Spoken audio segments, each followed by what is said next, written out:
Free fire গেমটি তৈরি করেছে গেরিনা কোম্পানি, যে কোম্পানির অফিসিয়াল লোগো হলো এক চোখ। এদিকে বর্তমানে পৃথিবীর মধ্যে সবথেকে বড় ও শক্তিশালী গোপন সংস্থা হলো দাজ্জালি সংস্থা বা ইল্লুমিনাতি সোসাইটি। এই ইল্লুমিনাতির অফিসিয়াল লোগো আগে ছিল একটি পেশার ছবি, বর্তমানে সেটা পরিবর্তিত হয়ে ট্রায়াঙ্গেলের মধ্যে এক চোখ হিসেবে সবার কাছে সারা বিশ্বে পরিচিত। আসলে এই দাজ্জালি সংস্থা বা ইল্লুমিনাতির কাজ কি? তুমি যদি একজন মুসলমান হয়ে থাকো তাহলে অবশ্যই জেনে থাকবে, মুসলমানদের জন্য কিয়ামতের আগে সব থেকে বড় শত্রু, সব থেকে বড় শয়তান হবে দাজ্জাল, যার থাকবে একটি মাত্র চোখ।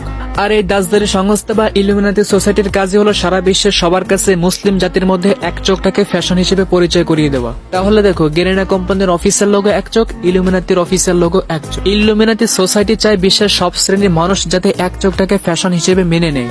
আর অন্যদিকে গেরিনা ফ্রি ফায়ার দীর্ঘ 7 বছর ধরে কয়েকদিন পর পর রিয়ার ইভেন্টে নেবে আমাদেরকে গেমের মধ্যে এক চোখের বান্ডেল উপহার দেয়। আমাদের মুসলিম সমাজ হাজার হাজার টাকা নষ্ট করে সেগুলো ক্রয় করে নিজেকে প্রো প্লেয়ার দাবি করে নিজেকে ব্র্যান্ড মনে করে। আমার কথাগুলো বিশ্বাস করতে আর মানতে তোমাদেরকে জোর করতেছি না, তবে তুমি যদি আমার কথাগুলো বিশ্বাস করো এবং ইল্লুমিনাতি সম্পর্কে রিসার্চ করো তাহলে তুমি হয়তো এক সত্যের আলোকিত পথ খুঁজে পাবে। আর যদি আমার কথাগুলো তুচ্ছ মনে করো, আল্লাহ না করুক, তুমি হয়তো ইসলাম থেকে অনেক দূরে সরে যাবে। ইল্লুমিনাতি সোসাইটির সাথে সাথে তুমিও আধারে পাতালে এক গভীর অন্ধকারে হারিয়ে যাবে।